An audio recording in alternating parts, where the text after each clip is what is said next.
चलिए binomial distribution के examples देखते हैं। क्वेश्चन लेते हैं, अ कॉइन इज टॉस्ड 6 टाइम्स। देखो एक कॉइन है लेकिन 6 बार हम टॉस करें तो ट्रायल जो है वो 3 से तो ज्यादा है, ठीक है, और 3 से ज्यादा हो तो हम फॉर्मूला का यूज करेंगे, वो हमने डिसाइड किया हुआ है। Find the probability of getting all heads, 2 heads, exactly 3 heads, at least 2 heads, at most 2 heads, सभी वेराइटी के क्वेश्चन है। तो पूरा प्रेजेंटेशन में यहां पर कर रहा हूं कि किस तरीके से क्वेश्चन सॉल्व किया जाता है, पूरा प्रेजेंटेशन करूंगा, ठीक है। तो पहले तो देखते हैं कि हमको क्वेश्चन पढ़ के पता चल गया कि ये क्वेश्चन किसका है, तो बाइनोमियल का है। तो यहां पर हम लिखेंगे कि डिस्ट्रीब्यूशन एप्लीकेबल इज बाइनोमियल। तो पूरा क्वेश्चन देख के सब, क्योंकि 3 डिस्ट्रीब्यूशन है, कोई बाइनोमियल होता है, कभी पॉइजन, कभी नॉर्मल, तो पहले टाइटल में लिख देंगे कि डिस्ट्रीब्यूशन कौन सा एप्लीकेबल है, बाइनोमियल। दूसरी चीज, जैसा डिस्ट्रीब्यूशन फाइनल हुआ उसके बाद सबसे पहला काम यह है कि आप सक्सेस डिफाइन करो, क्योंकि जब तक सक्सेस डिफाइन नहीं करोगे तब तक बाकी का कोई काम हो ही नहीं सकता, फॉर्मूला भी स्ट्रक्चराइज नहीं हो सकती। इसका यह मतलब है कि सक्सेस पहले डिफाइन करो।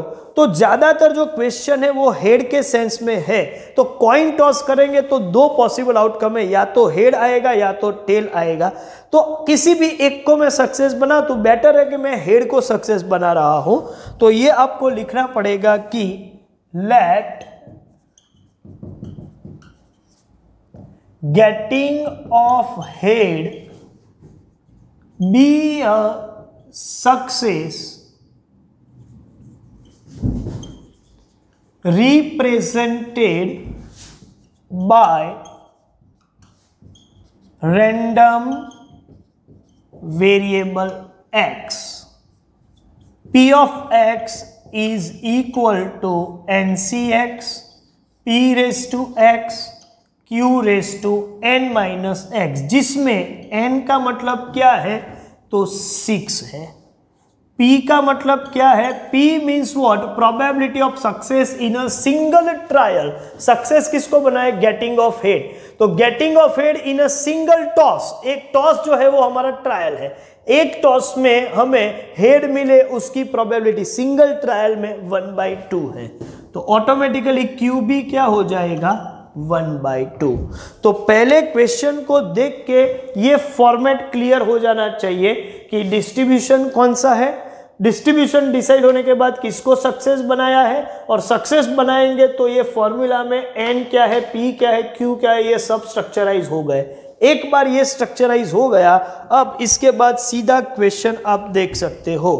पहला क्वेश्चन क्या है, पहला क्वेश्चन है कि find the probability of getting all heads. चलिए तो रिक्वायरमेंट पे आ जाता हूं।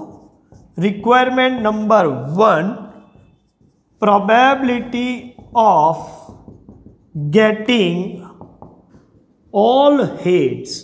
ओके, तो 6 ट्रायल है, 6 बार हेड ही मिलना चाहिए, ऑल 6 टाइम्स हेड, मतलब हेड मीन्स व्हाट, सक्सेस। कितने सक्सेस चाहिए, ऑल हेड्स, ऑल सक्सेस चाहिए। ट्रायल कितनी है, 6 में से 6 सक्सेस, मतलब probability of x equals to 6। x का मतलब है नंबर ऑफ सक्सेस, तो नंबर ऑफ सक्सेस 6 चाहिए, तो मैं p ऑफ 6 निकालूंगा, और फॉर्मूला के हिसाब से 66 1/2 raise to 6 and 1/2 raise to 6 minus 6 मतलब 0। चलिए 66 का मतलब 1 होगा, और ये भी 1 इंटू 1/2 रेज़ टू मतलब 64, 1/64, और ये तो 1 ही है, तो फाइनल आंसर 1/64। चलिए सेकेंड रिक्वायरमेंट देख लेते हैं। सेकेंड रिक्वायरमेंट क्या है, 2 heads, probability of getting 2 heads. Okay, तो यहां पर मुझे निकालना पड़ेगा P of 2, क्योंकि 2 सक्सेस चाहिए, हेड मैंने सक्सेस बनाया है, मतलब 62 1/2 raise to 2 and 1/2 raise to 6 minus 2 is 4। 62 का मतलब होगा 15 1/4 और ये हो जाएगा 1/16। अल्टीमेटली 1/64 ही होगा ये, क्योंकि दोनों का टोटल 2 + 4 6 ही है, तो हमेशा वो 1/64 बन। तो आंसर आएगा 15/64। चलिए एक और ले लेते हैं, number 3। Exactly 3 heads, probability of getting, अभी एग्जैक्टली लिखो ना लिखो, 3 हेड्स मतलब 3 हेड्स ही रहेंगे। एग्जैक्टली क्या, एग्जैक्टली मीन्स एग्जैक्टली है, 3 हेड्स तो 3 हेड्स ही रहेंगे। P of 3 63 1/2^3, 1/2^6 - 3 अगेन 3, और 63 का मतलब होगा 6 × 5 × 4 मतलब 20 और डिवाइड बाय 6, तो ये हो जाएगा 20, और ये तो 1/64, तो मैं डायरेक्टली लिख रहा हूं 20/64। चलिए आगे बढ़ते हैं।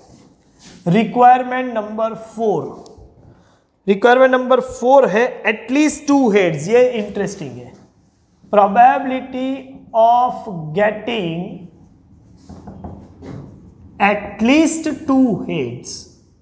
ओके, तो एटलीस्ट 2 हेड्स मतलब 2 या 2 से ज्यादा हेड ले सकते हैं, दैट मीन्स 2 और 3 और मतलब प्लस और 4 और 5 और 6, ऑल 6 भी हो सकते हैं।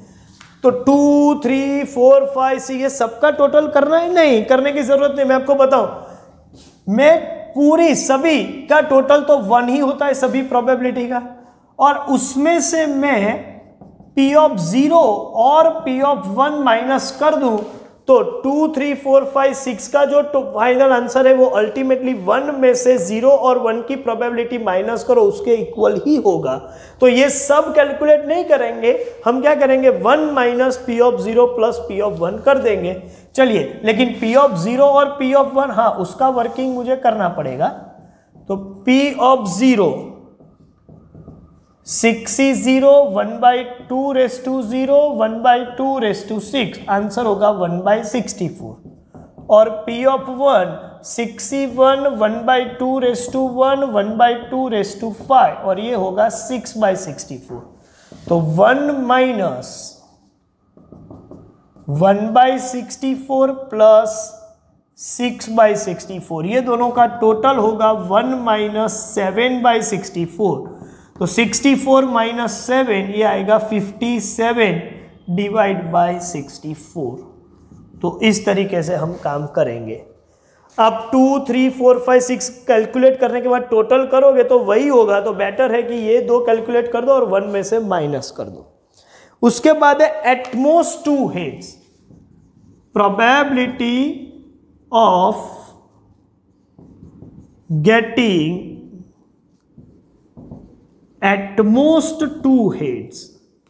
अच्छा, जब एटमोस्ट की बात करें तो मैक्सिमम 2 मतलब 2 या उससे कम चलेगा, मतलब 0 हेड भी चल सकते हैं, 1 भी चल सकता है और 2 भी चल सकता है। एटमोस्ट 2 है तो P of 0 और P of 1 और P of 2।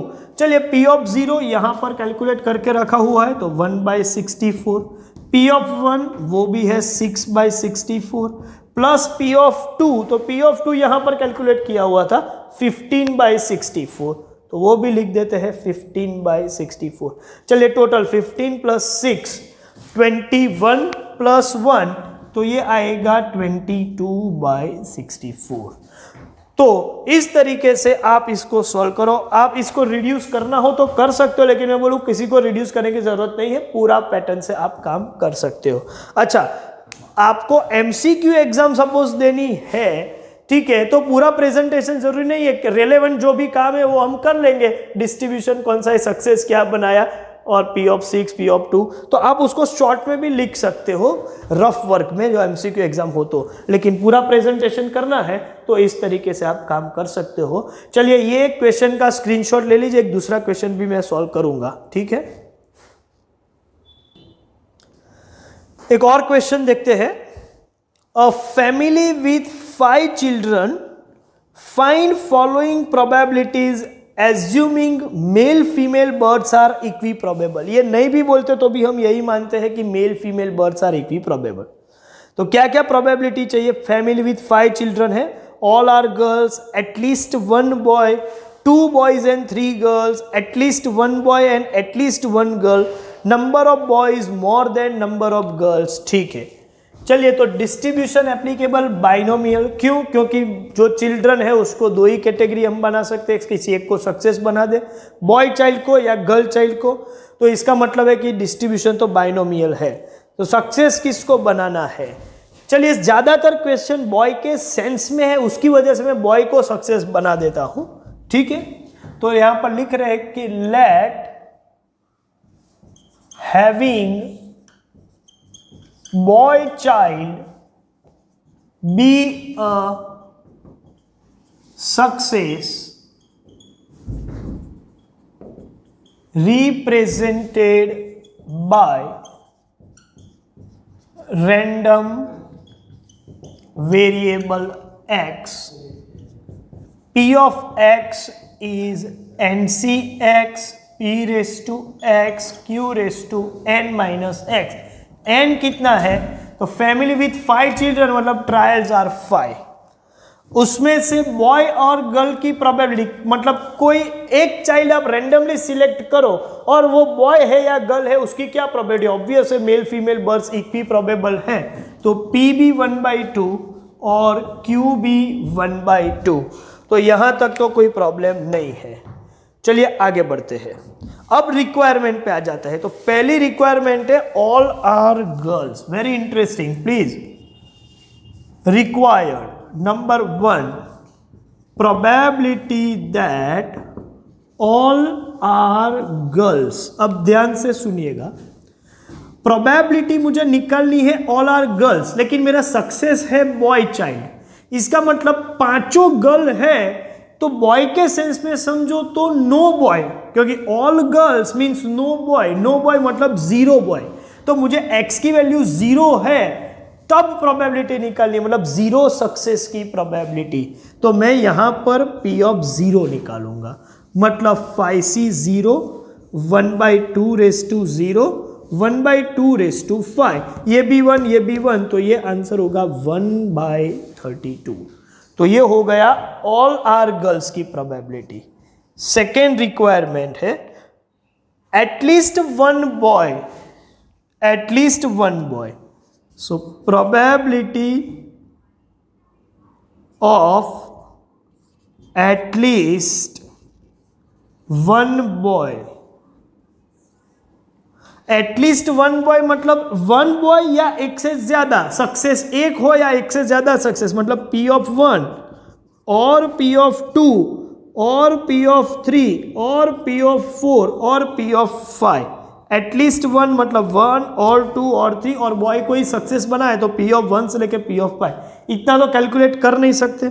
बेटर ऑप्शन है 1 माइनस p ऑफ 0 कर दो, और p ऑफ 0 यहां पे निकाल के रखा हुआ है, तो 1 माइनस 1/32, तो ये हो जाएगा 31/32। चलिए सेकेंड क्वेश्चन भी हो गया। Third question, 2 boys and 3 girls, ये तो सिंपल सा टास्क है।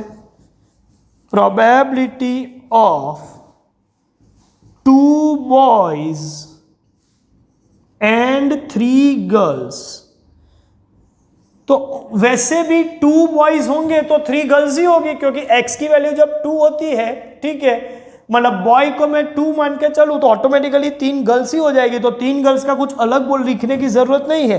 2 बॉयज मतलब 3 गर्ल्स वहीं पर सेट हो गया, मतलब मुझे तो बॉय के सेंस में ही आंसर देना है, तो p ऑफ 2 निकालूंगा, मतलब 5c2 1/2 raise to 2 1/2 raise to 3, और इसका आंसर होगा 10/32। चलिए आगे बढ़ते हैं।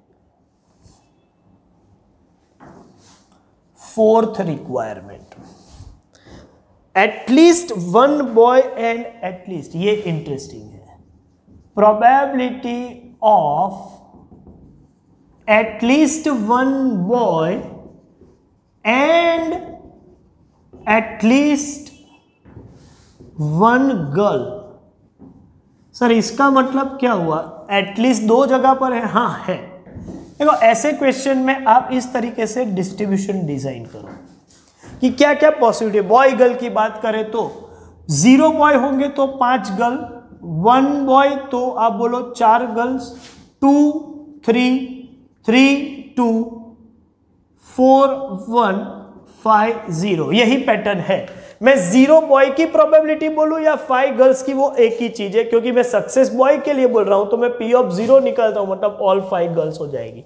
P ऑफ 1 का मतलब होता है 4 गर्ल्स, P ऑफ 2 का मतलब होता है 2 बॉयज एंड 3 गर्ल्स, तो उसी के लिए मैंने P ऑफ 2 ही निकाला है, आप यहां देख सकते हो।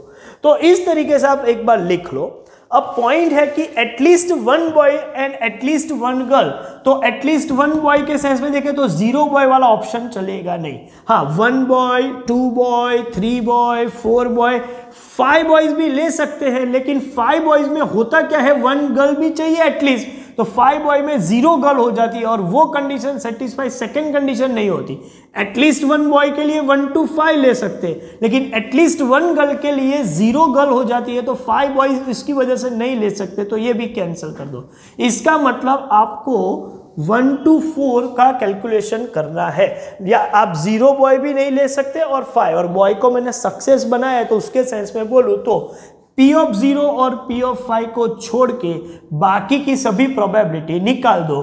दैट मीन्स P ऑफ 1 और P ऑफ 2 और P ऑफ 3 और P ऑफ 4, और इसका मतलब है 1 minus P of 0 plus P of 5। वैसे भी P ऑफ 0 तो पता ही है, सिर्फ वर्किंग करके मैं P ऑफ 5 निकाल दूं, तो सेपरेट वर्किंग कर रहा हूं P of 5, 5C5 1/2 raised to 5 and 1/2 raised to 0, इसका मतलब भी 1/32 ही हो रहा है। तो 1 माइनस 1/32 प्लस 1/32, सो 1 माइनस 2/32, फाइनल आंसर 30/32। और फिफ्थ रिक्वायरमेंट क्या है, number of boys more than number of girls, probability of number of boys, इसको ऐसे लिखते हैं, probability that number of boys are more than number of girls। अच्छा, इसको भी यहीं से हम डिसाइड कर लेंगे। देखो, number of boys more than number of girl, तो 0-5 में बॉयज मोर नहीं है, कम है। 1-4 नहीं चलेगा, 2-3, हाँ 3-2 ये बॉयज ज्यादा है, तो यहां से आगे हम जा सकते हैं। 3-2 4-1 5-0 ये ऐसी सिचुएशन है जिसमें boys are more and girls are less, तो वो आंसर यहां पर बॉयज के सेंस में लिखे तो P ऑफ 3 और P ऑफ 4 और P ऑफ 5। वैसे भी हमने P ऑफ 5 तो निकाल के रखा है, 3 और 4 सेपरेटली निकाल दे, तो उसको मैं वर्किंग यहां पर कर रहा हूं। चलिए, वर्किंग में P ऑफ 3 मतलब 5C3 1/2 raised to 3 1/2 raised to 2, तो इसका आंसर होगा 10/32। And P of 4 5C4 1/2 raised to 4 1/2 raised to 1, तो ये हो जाएगा 5/32। तो चलिए, P ऑफ 3 है 10/32, P ऑफ 4 है 5/32 एंड P ऑफ 5 है 1/32, तो फाइनल आंसर होगा 16/32, या 1/2 लिखना हो तो लिखिए। तो ये पूरा क्वेश्चन, इसका भी आप एक स्क्रीनशॉट ले लीजिए, ठीक है।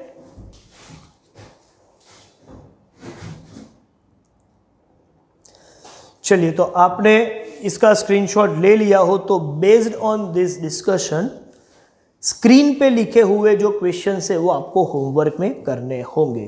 Thank you very much.